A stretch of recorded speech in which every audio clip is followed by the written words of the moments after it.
Ahora, ¿ustedes van a Completamente de insistir acuerdo. en la interpelación a la ministra de Salud, a Rosa Gutiérrez? El día de hoy, antes del mediodía, yo estoy planteando ya, ingresando por mesa de partes, la moción de interpelación, que ya tiene las firmas, pero que a título personal he decidido juntar más firmas por si alguien decide retirar su firma para que ingrese y no se caiga Pero esa ¿cuál es la moción. razón para interpelarla? Mira, razones empiezan desde el tema en el que la señora hace promesas y no las cumple. Está en nuestros estudios la congresista de Cambio Democrático y Juntos por el Perú, Sigrid Bazán. Y ahí en ese momento empiezan a funcionar tus troles, Sigrid.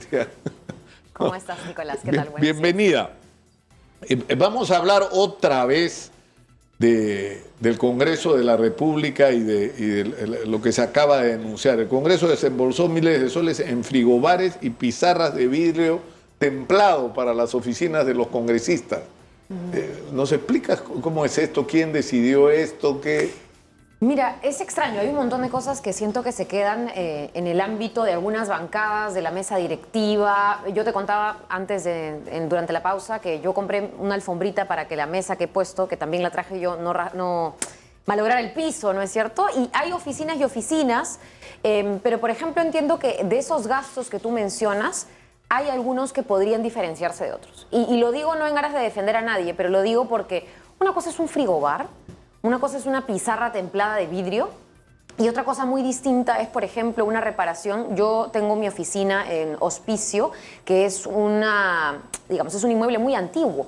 La lluvia, no recordarás cuando hubo estas lloviznas y los huaicos durante el fenómeno y el ciclón Yaku, la lluvia perforó parte de las oficinas de arriba y cayeron hasta mi oficina. Yo no he pedido absolutamente ni un sol para reparar nada, pero entiendo que los congresistas que están o que tienen oficinas en el segundo piso de este inmueble, que es de los más antiguos, han pedido o podrían haber pedido para reparar algún escritorio, alguna cosa, por la lluvia, ¿no es cierto? Recordarás el despacho de la congresista Juárez, si no me equivoco, se cayó parte del techo.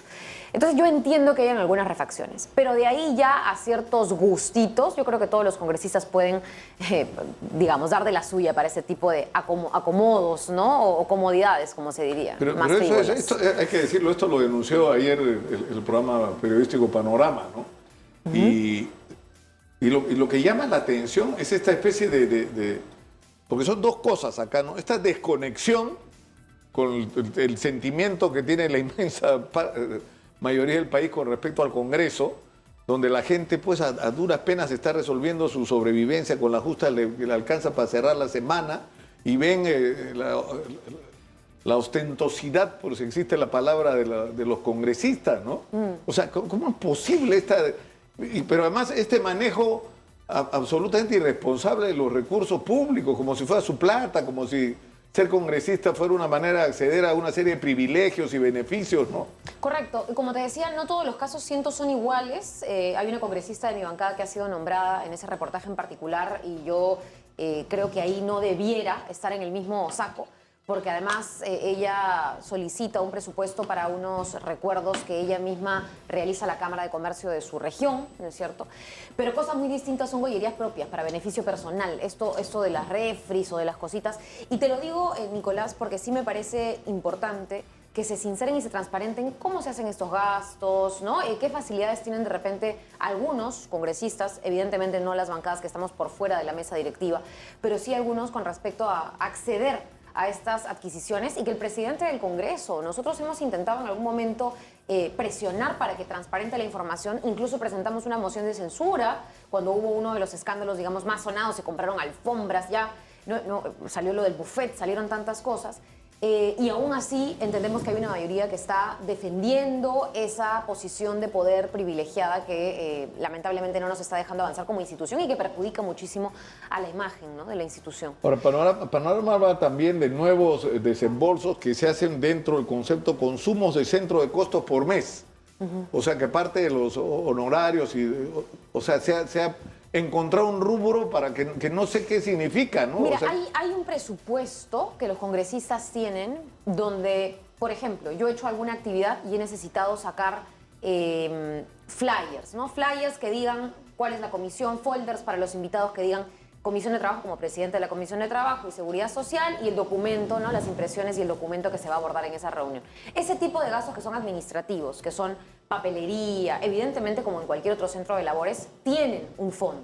Cosa muy distinta es que de ese fondo, que no me queda claro de qué fondo es, ojo, si eso lo ha dispuesto del presupuesto del Congreso o del fondo que tiene cada congresista para este tipo de cosas, papelería, administrativas, etcétera, o, digamos, de algún otro lado. Eso que también creo que amerita un poco de transparencia, pero lo que sí te quería decir, Nicolás, y en ese reportaje lo dicen, es que, por ejemplo, una pizarra que afuera te cuesta 150 soles, claro, 200 soles, acá se está adquiriendo por 1.000 o más de 1.000 soles. Y yo creo que ahí también entramos a legislar, potencialmente legislar, porque todavía no está regulado, el tema de las compras del Estado, ¿no? Y por qué el Estado no busca proveedores de manera más ágil, de mejor manera, ¿no es cierto? Y con transparencia, pero además de manera más eficiente. Una de las cosas que yo estoy planteando yo acá, proponer un proyecto de ley, no es sobre pizarras claramente, pero es sobre el tema lácteos, porque creo que la idea de que el Estado le compre a sus productores, a sus propios, ¿no? Que no vaya a comprar pues a algo que sea importado y que llega mucho más barato de otros países, sino que finalmente consuma lo propio. Y es muy difícil ir avanzando porque son muchas industrias. Te hablé de las pizarras, yo te hablo de los lácteos, pero te puedo hablar de cada una de las cosas que nosotros consumimos y es tremenda esa. El problema es que cada vez que ha habido un incidente de esta naturaleza se ha descubierto que detrás, o sea, que no solamente han ocurrido sobreprecios, sino que el proveedor realmente era, es decir, trucho, ¿no? Era empresa recién constituida. Y ahí es doble falta, doble error, porque una cosa es que tú consigas un sobreprecio, porque lamentablemente pasas por un filtro y tienes que hacer una adquisición mayor, como no sé, la de las computadoras o lo que fuere. Pero muy distinto es que haya corrupción, que haya falta de transparencia, que se contraten con malos proveedores, como tú dices, o inexistentes o fantasmas, y ahí sí amerita pues una investigación incluso a nivel penal, ¿no? No hay ninguna voluntad, o sea, la mayoría de tus colegas están decididos a quedarse hasta el 2026, ¿no? Mira, yo estuve en Cusco hace 2 semanas, estuve con Verónica Mendoza, se tergiversaron o se han intentado tergiversar algunas de nuestras declaraciones cuando decimos que queremos que el gobierno salga, y mucha gente cree que seguimos intentando remover, ¿no es cierto?, o regresar a la etapa más dura de las protestas. Nosotros no queremos ni un muerto más, ni una protesta, siempre y cuando haya la voluntad de las autoridades políticas también de salir, ¿no? Evidentemente no queremos bajo ningún motivo a ningún fallecido más en este país. Necesitamos la paz, pero necesitamos la paz con cambio. ¿Cómo hacemos ese cambio? Lamentablemente no lo podemos hacer con violencia. Tajantemente rechazamos esa violencia, ya la hemos vivido, ya hemos sufrido muchísimo y hasta el día de hoy no se consigue justicia, Nicolás. Pero lo que sí necesitamos es avanzar hacia la voluntad de las autoridades. Y por eso decíamos nosotros, ¿en qué momento Dina Boluarte toma, ¿no es cierto?, cuando su premier, el señor Otárola, decía ahora en Twitter que no quiere dar un feriado porque él quiere homenajear al país trabajando? Oye, el principal homenaje sería poder resarcir toda esa conflictividad que hemos vivido dando un paso al costado, la manera más pacífica de solucionarlo, dando un paso al costado. Y si se va la presidenta, se va el Congreso, se adelantan elecciones, se presiona para que el presidente del Congreso que asuma convoque a elecciones lo antes posible, como debe ser y como la gente lo exige, porque es una ilusión creer que este Congreso y las autoridades con 10, 9, 11% de aprobación están realmente con el respaldo de las personas, ¿no? Congresistas que tienen miedo de ir a sus regiones todavía, estando ya casi a mitad de año. Claro, no se atreven a ir a sus regiones por cómo los recibirían. Ahora, está pasando algo sorprendente, ¿no? Yo no sé cómo definirlo. El día de ayer estaba viendo, me pasaron un Twitter de Vladimir Cerrón, que yo pensé que no era cierto, pero es un Twitter de Vladimir Cerrón donde critica nuestra participación en la Corte Interamericana de Derechos Humanos. Y todo indica que el sector de Perú Libre también estaría de acuerdo en salirnos de la Corte Interamericana de Derechos Humanos. Es una cosa ya de locos, es el fujicerronismo lo que está surgiendo, o sea. Mira, es muy extraño porque la derecha, la ultraderecha, digamos, del Congreso, que siempre ha dicho que la izquierda busca el chavismo, busca que Perú se convierta en Cuba y en Venezuela, son los primeros en apostar por medidas como las que en algún momento tomaron Cuba y Venezuela, que es salir de la Corte Interamericana de Derechos Humanos. Y creo que eso nos diferencia, al menos hablo por mí misma, porque como tú has dicho, hay un sector de la izquierda quizá, no sé si de la izquierda enteramente, pero hay un sector que políticamente se ha acomodado hacia la derecha y que ahora busca negociar temas innegociables y que se aleja de la izquierda que sí cree en los derechos humanos, que sí cree en la protesta pacífica, que sí cree en que incluso antes de la protesta hay una forma de solucionar institucionalmente las cosas, y creo que en varias de nuestras votaciones por el adelanto de elecciones lo hemos demostrado. Entonces, Nicolás, yo lamento que puedan haber además cosas detrás en estos consensos. Se ha hablado de negociaciones por la mesa directiva, se ha hablado de la negociación por el defensor del pueblo, que creo a todas luces ya se ha visto concretizada, ¿no es cierto? Y siento que esto nos está llevando a un copamiento dentro de las instituciones de un sector, ¿no? O de una confluencia de sectores que busca nuevamente más el beneficio propio, que el país pueda salir de este estancamiento en el que ha caído por la crisis económica y por la crisis política. Claro, pero la concertación, ¿qué es? Nos ponemos, los extremos se ponen de acuerdo, digamos, pero la base de ese acuerdo es que nos vamos juntos hasta el 2026. Finalmente es eso, ¿no? Claro, la idea sería que haya diálogo y hayan acuerdos, pero sobre cosas que realmente beneficien. Y yo te lo digo porque ahora se ha publicado este proyecto de ley del congresista Montoya, que además son proyectos e iniciativas enteramente inconstitucionales, Nicolás. Se dice que hay que obligar a la presidenta o al presidente de turno a salirse de los tratados cuando es la presidenta o el presidente el que decide si se va o no, si renuncia, si, ¿no es cierto? Se sale de los tratados que el Perú firma de manera internacional. Y el congresista que lo plantea, y el Congreso dice, no, no es inconstitucional porque no se le obliga, solamente que si no lo hace, se le acusa constitucionalmente. O sea, todavía con un chantaje y una amenaza va ese proyecto de ley que a todas luces cualquier tribunal constitucional decente se lo tiraría abajo. Entonces, invertimos dinero en comisiones que investigan supuestos fraudes que no existen. Invertimos tiempo discutiendo proyectos de ley que son claramente inconstitucionales. ¿Y todo para qué? Para que el Congreso esté manejando el TC, para que el Congreso esté manejando la Defensoría, para que el Congreso ahora maneje el Ejecutivo. Un Ejecutivo que además no genera empleo. Yo soy presidenta de la Comisión de Trabajo y siempre me han dicho que en lugar de defender a los sindicatos debo promover y trabajar porque haya más empleo en el país, como si dos cosas tal cual fueran distintas o fueran contrapuestas. Y ahora tenemos un gobierno que no ha podido crear ni 7.000 puestos de trabajo en 6 meses, cuando el año pasado se crearon 236.000. O sea, realmente tenemos la moral para criticar la voz de quienes están organizándose por un mejor país frente a lo que se está haciendo desde el poder. La verdad es lamentable, ¿no? Ha llamado la atención que en la intervención que hizo la Fiscalía a Palacio de Gobierno se encontró un documento que supuestamente, luego del golpe de Estado del 7 de diciembre, se suponía que Pedro Castillo iba a tomar una serie de decisiones dramáticas, ¿no es cierto?, populares, y que una de ellas era la reforma del sistema de pensiones, ¿no? ¿Qué pasó con esto? Porque ¿de dónde salió ese proyecto? ¿Eso es un proyecto del que tú participaste de alguna manera o no? No, mira, yo no sabía que algún documento se había hallado con el tema de reforma de pensiones en los documentos del señor Castillo, no tengo idea. Yo solo sé que en la campaña presidencial, cuando yo postulo con Verónica Mendoza, me acuerdo todavía, con el número 6, y luego decidimos en algún momento respaldar la candidatura del señor Castillo contra, y sobre todo teniendo en cuenta que para nosotros la candidatura de uno de los Fujimori era la continuidad de lo que vivimos en los 90s, siempre tuvimos la promesa de que algo había que hacer con las pensiones, una reforma. ¿Cómo iba a darse esa reforma? Lo que Verónica Mendoza planteó y hasta el día de hoy sostenemos como Nuevo Perú es que pueda haber un modelo multipilar. ¿Lo propone quién? La Organización Internacional del Trabajo. Y en base a eso se forjó nuestra propuesta.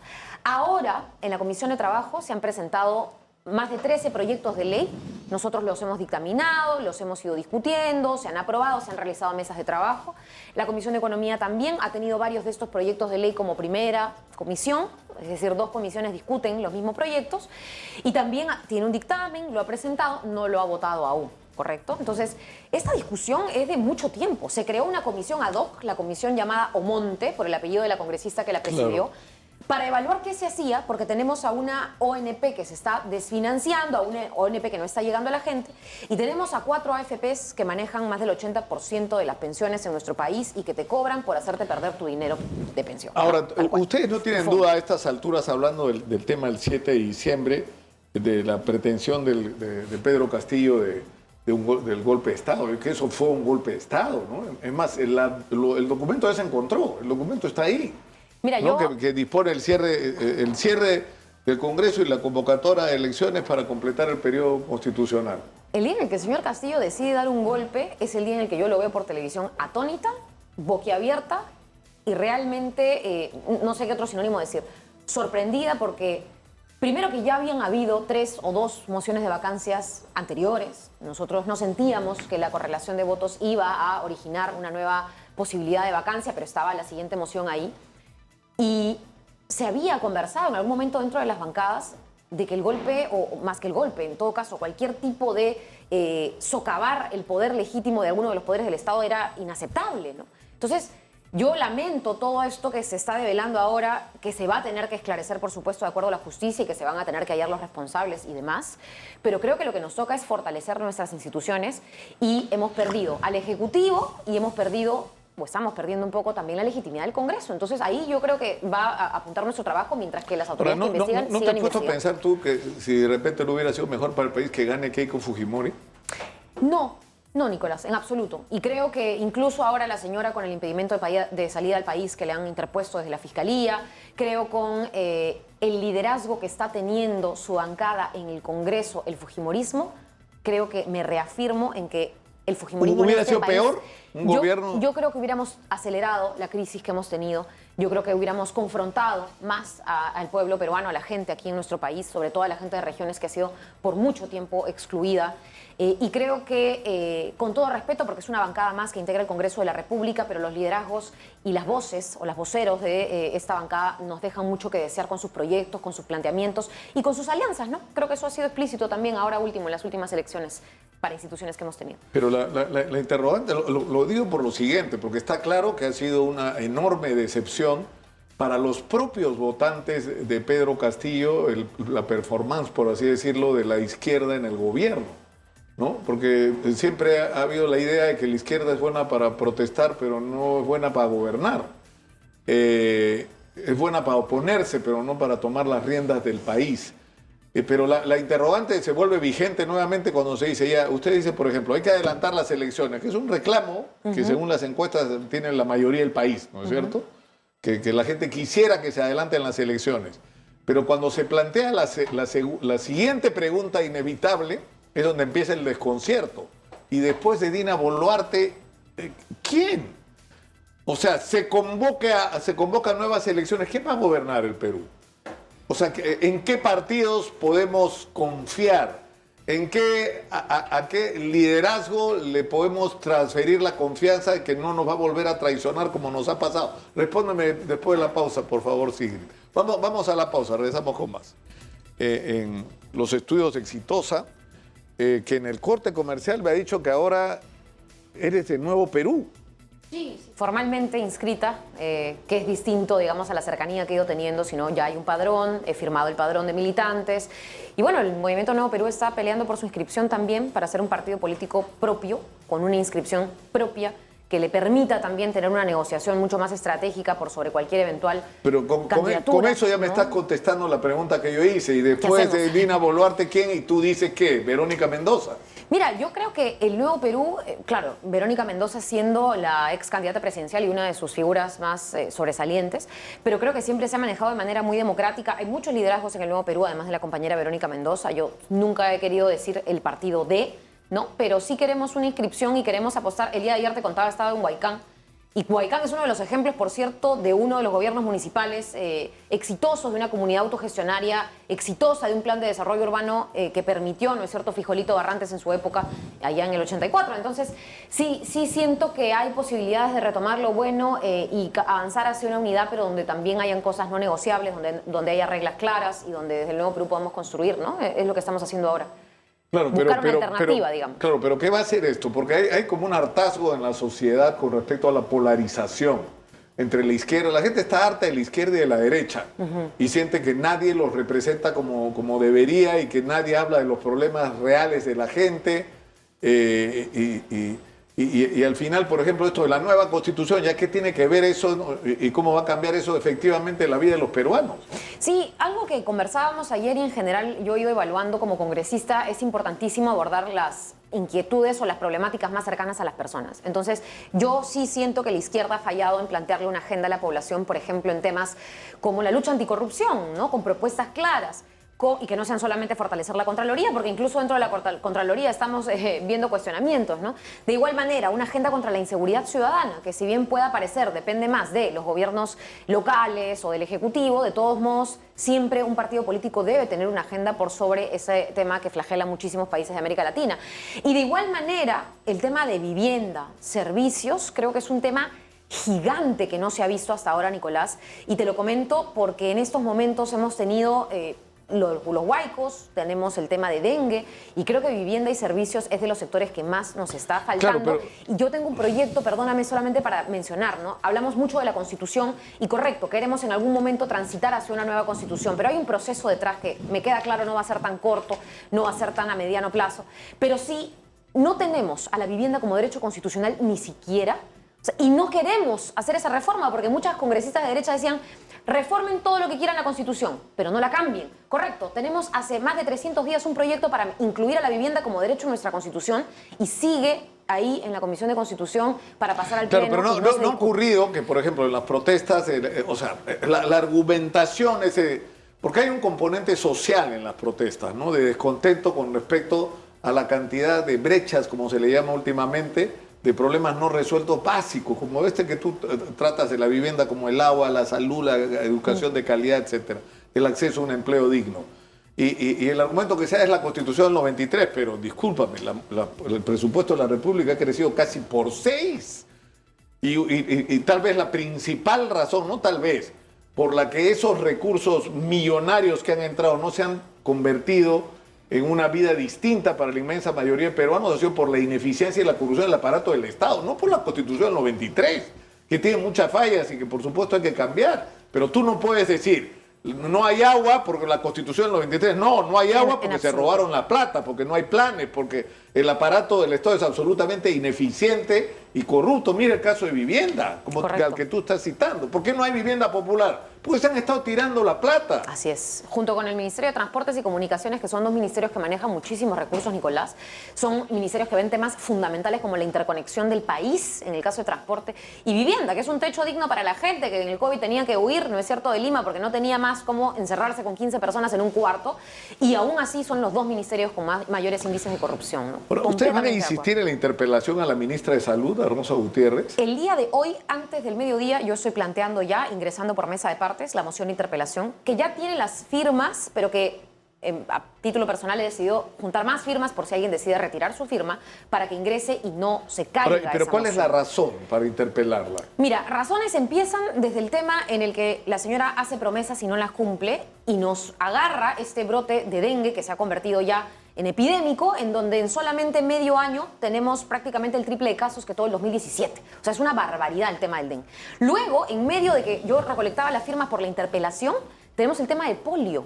Nicolás, no puede ser que regresemos, y discúlpame, pero yo he visto líderes como Javier Díaz Canseco padecer ante una enfermedad que ya no veíamos hace muchos años y hoy regresa la polio, ¿no? Y ustedes saben, el tema de la polio prácticamente inmoviliza al paciente. Estamos hablando de una enfermedad que ataca la médula de la persona. Entonces, sí me parece gravísimo. Y en el caso del dengue, yo creo que además de estas dos enfermedades no contenidas y no abordadas, existe el tema de la responsabilidad política. Cuando una ministra va a regiones como Piura, inaugura por segunda vez, yo no sé por qué algo necesita inaugurarse 2 veces, por segunda vez inaugura una tienda de campaña, un centro de salud de campaña, y finalmente hace una semana que lo reinauguró y no funciona hasta el día de hoy. Entonces, ese tipo de responsabilidades son... Claro, pero mira, donde tú estás sentada, ha estado sentada la ministra, entonces yo no quiero ser de abogado de ella, pero hay cosas que son ciertas. Tú no le puedes atribuir a la ministra la responsabilidad del dengue porque te has tenido unas lluvias absolutamente fuera de control, sobre las cuales para las cuales no se han hecho no solo obras de prevención, sino para las cuales no se ha preparado al sistema de salud, para las consecuencias sanitarias de este tipo de catástrofes. O sea, ella está teniendo que gestionar un sistema de salud absolutamente catastrófico. Y cuando yo le he preguntado por qué transfieren fondos, yo dice, pero es lo que yo no entiendo, dice ella. Nosotros transferimos fondos, pero ahí es donde empiezan los problemas. Hay problemas gravísimos de gestión en el aparato del Estado. O sea, por ejemplo, se supone que debería distribuirse suero para los pacientes que están en estado crítico y necesitan rehidratarse.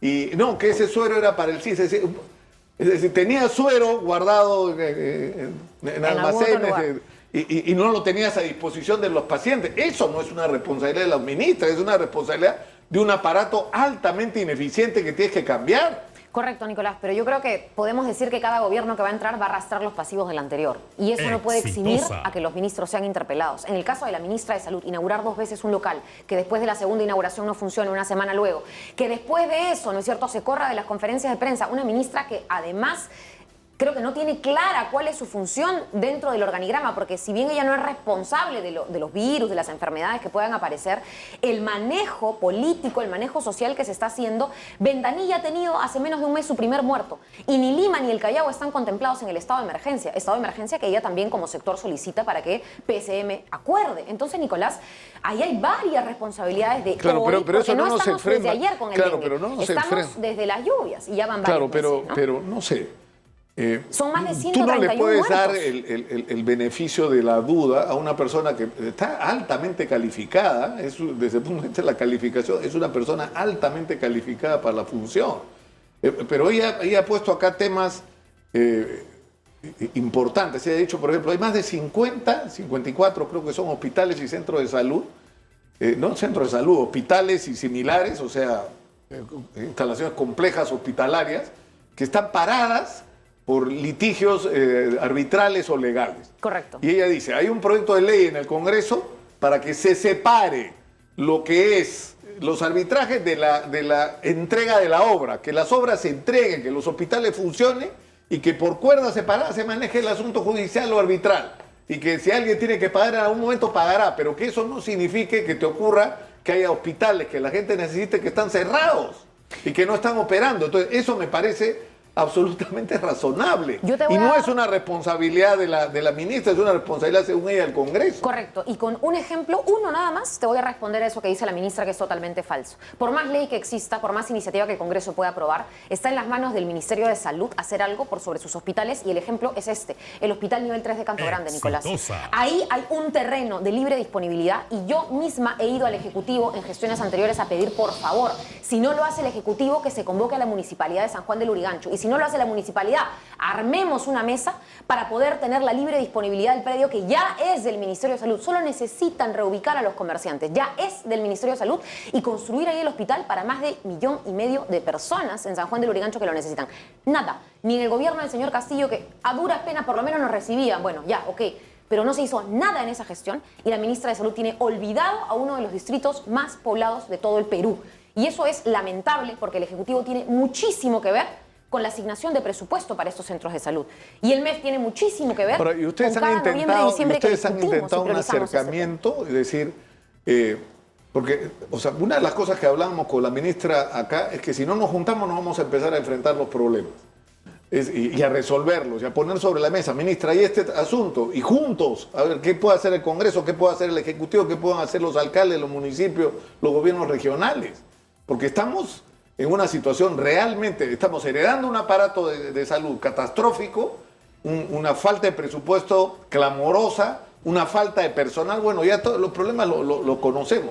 Entonces, no es el momento de encontrar puntos de encuentro para enfrentar juntos los problemas. Tú lo has dicho, Nicolás, y creo que como congresistas que todavía somos, no hemos renunciado a nuestra labor, no nos hemos quedado de brazos cruzados a ver, ¿no es cierto?, y a esperar a que todo esto pase, sino que hemos tratado de encontrar puntos en común, puntos en los que se pueda trabajar y puntos en los que lamentablemente no nos han respondido o no hay, creo yo, la voluntad política de respondernos. Yo tengo algunos temas, por ejemplo, en el Ministerio de Trabajo, porque soy presidenta de la Comisión de Trabajo y busco la generación de empleo, hemos citado al ministro de Trabajo a que se siente con nosotros y hemos encontrado algunas de sus respuestas bastante difíciles de comprender, algunas otras faltaron.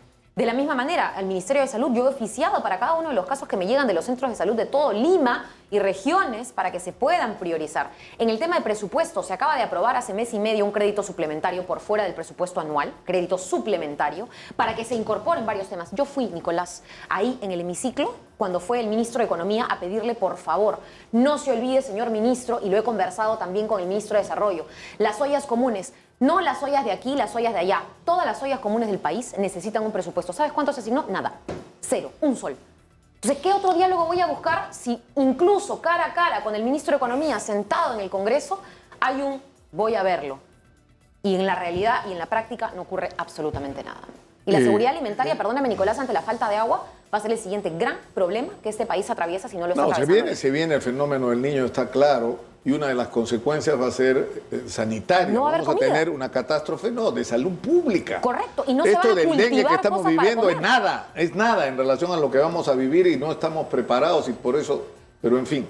Antes de terminar, Marisa Aglave, que tú sabes que está siendo acusada supuestamente de haber recibido $20,000 del dinero, y ella ha dicho dos cosas, ¿no? Que siempre confió en la señora, se ha referido así a ella, y no tenía por qué no confiar en ella, pero ha dicho, refiriéndose a Susana Villarán, ¿no? Ha dicho que ella nunca recibió $1 para la campaña de la revocatoria, ¿no?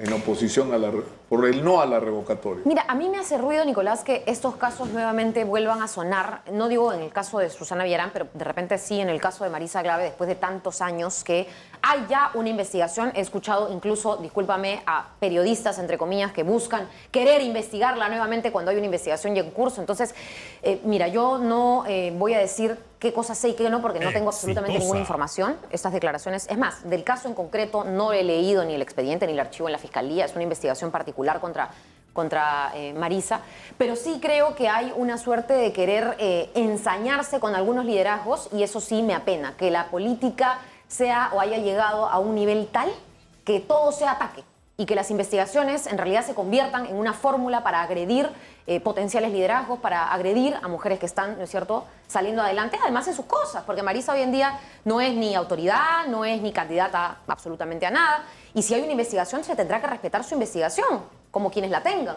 pero sí me hace ruido que se trate de opacar a potenciales liderazgos, y yo creo que ahí hay que hacer algo para dignificar la política en ese sentido, porque lamentablemente la población necesita autoridades responsables y no las va a encontrar si todos andan tirándose barro entre todos, ¿no?